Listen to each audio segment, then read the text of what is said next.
So today I'm going to show you a fly stitch. Fly is one of my favorite stitches for leaves. So you can work it two ways. You can do it open and you can do it closed. So first of all, I'm going to show you the open fly stitch. I'm just going to work along this line here. As you can see, I started with my two stab stitches already. So I'm just going to do one straight stitch to start with. And then I'm going to come up on one side of the very top of that line. And I'm going to go down on the other side. Okay?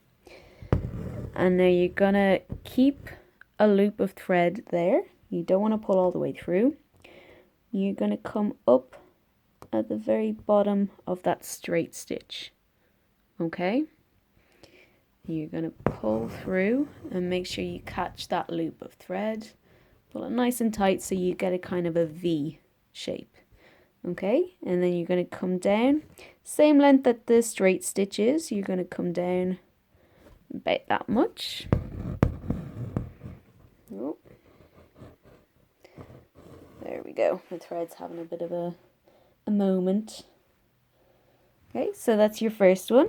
Your next one, again, you're going to be coming up on one side and going down on the other. And just like along here, they're pretty much on the same line. So the top of this stitch is going to be the same.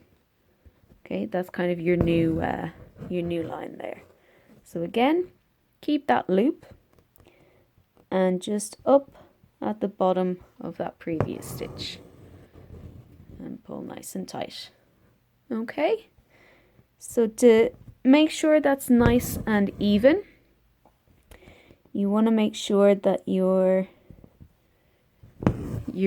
stitches along that line are pretty much the same size, and then between each of these kind of fronds, I guess, if you look at it like a kind of fern, each of these is kind of the same distance as these stitches. Okay, and again, just up in that loop of thread. So that's keeping it nice and even. Now, of course, you can go much wider if you want to vary it a little.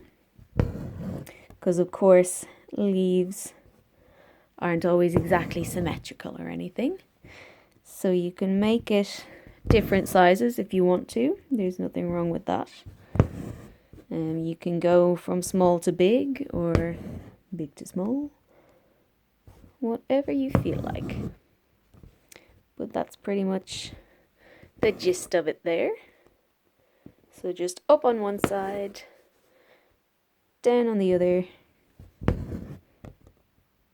and then up in the middle. The one thing you want to make sure of, you don't want to be coming up level with the bottom, okay? Because I'll just show you, it doesn't give the desired effect. So you can see I'm sort of level along the bottom of that stitch, and if I come up there, I'm not really going to get much of a V effect. It's a pretty straight line. So you want it to be along the top, okay, instead of at the bottom. You want to be going along that sort of line there. All right. So that is your open fly stitch. And next video will be a closed fly stitch.